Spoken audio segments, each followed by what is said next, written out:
이거 산업에 영향을 줄 뿐만 아니라 후대에도 영향을 줍니다. 여러분의 후대들이 다 이거 걸머지고 가야 돼요.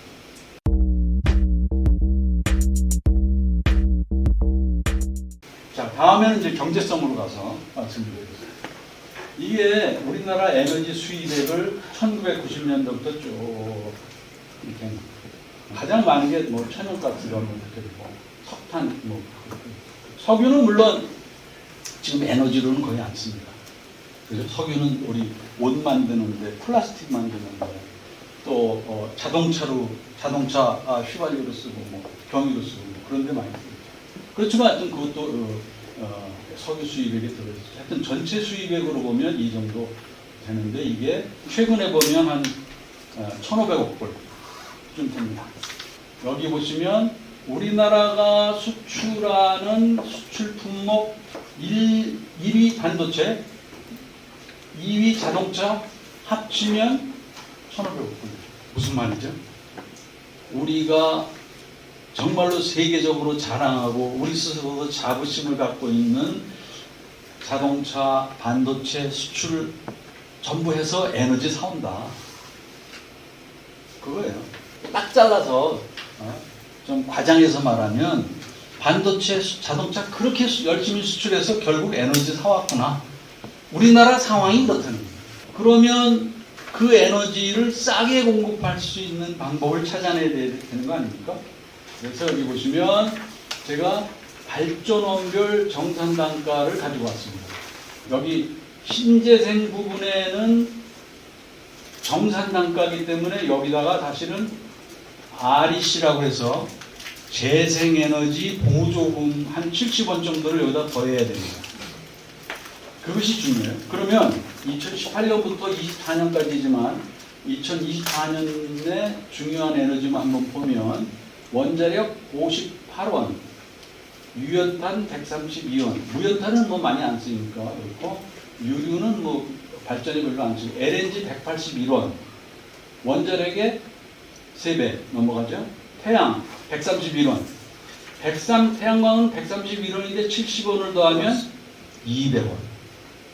원자력 발전소에 4배 비싸요. 경제성에서 봐도 태양광하고 원자력을 비교하면 최소 4배 정도 태양광이 비싸요.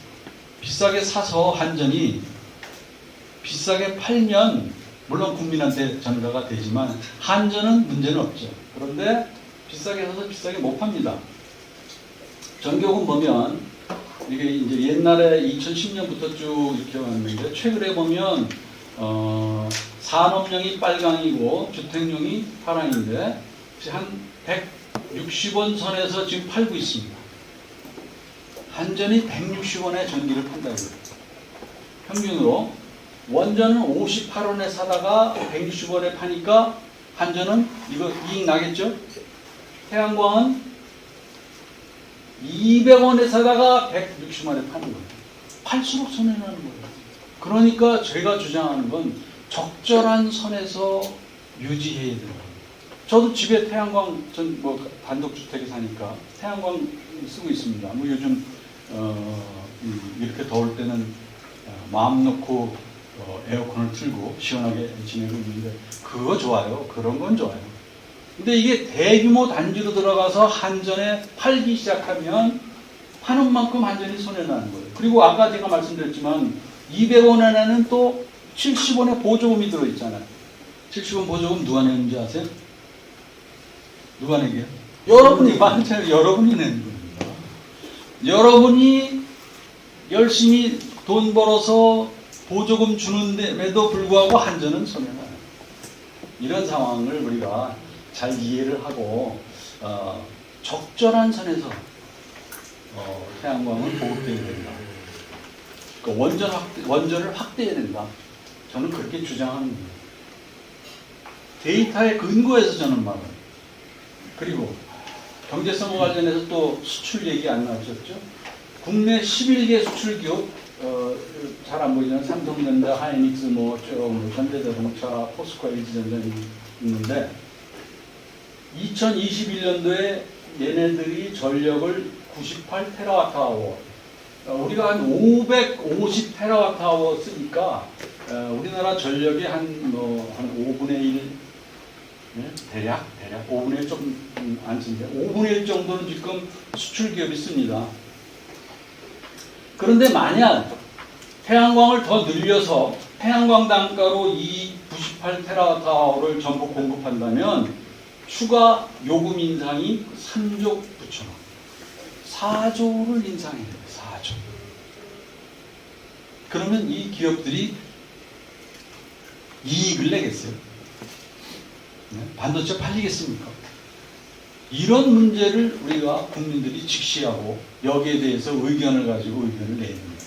지금 산업용이 주택용보다 높죠.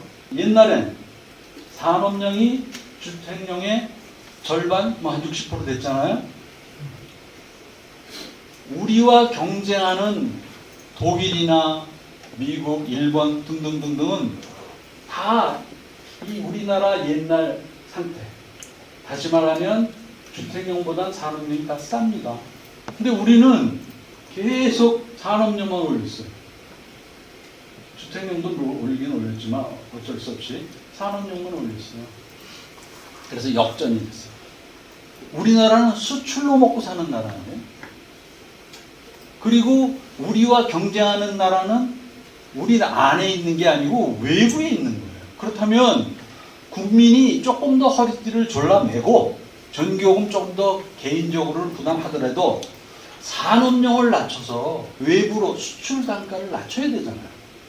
이거 산업에 영향을 줄 뿐만 아니라 후대에도 영향을 줍니다. 여러분의 후대들이 다 이거 걸머지고 가야 돼요. 정부에 정확하게 얘기해야 돼요. 산업용 그만 올리고 가정용 올리지. 내가 더 부담하겠다. 내가 부담해서 우리나라를 살리고 우리 후손을 살리겠다. 이런 마음으로 살아가야 되는 거죠. 우리나라 태양광에 대해서 조금 더 제가 말씀을 드리면 우리나라보다 비싼 나라가 거의 없어요. 우선 왜 우리나라는 태양광이 비싸죠? 태양광 자원이 좋지가 않아요. 1년으로 보면 하루에 15% 그러니까 서너 시간만 발전하는 거예요. 태양광은 100% 출력으로 볼 때는 서너 시간. 그래서 이걸 가격을 낮추려고 계속 중국 패널을 가져요. 중국 패널. 중국은 더 싸죠. 중국산 패널을 갖다 해서 설치를 해도 계속 비싸요. 그래서 보조금을 좀 이제 좀 정리할 때가 되지 않았나. 우리나라가 태양광 보급률이 면적당으로 보면 전 세계에서 2, 3위예요. 이미 면적당 태양광 보급률이 2, 3위입니다. 그 정도로 많이 태양광이 보급됐어요. 그런데도 태양광 보급 안 됐다고 그러는데 그건 말도 안 되죠. 그러니까 태양광 자원이 기본적으로 안 좋고 보조금 이 두 가지가 있어서 우리나라 태양광이 비싼데 우리나라가 비싼 나라 별로 없잖아요. 일본은 우리나라보다 비싸죠. 덴마크, 그다음에 우리나라. 그 나머지 나라는 다 우리나라보다 싸요. 그러니까 이걸 근본적으로 바꿔서 태양광도 가격을 낮춰서 들어오도록 해야 된다. 그래야 한전 부담도 없고, 그래야 수출 부담도 없고, 우리 국민 부담도 없고 이렇게 됩니다.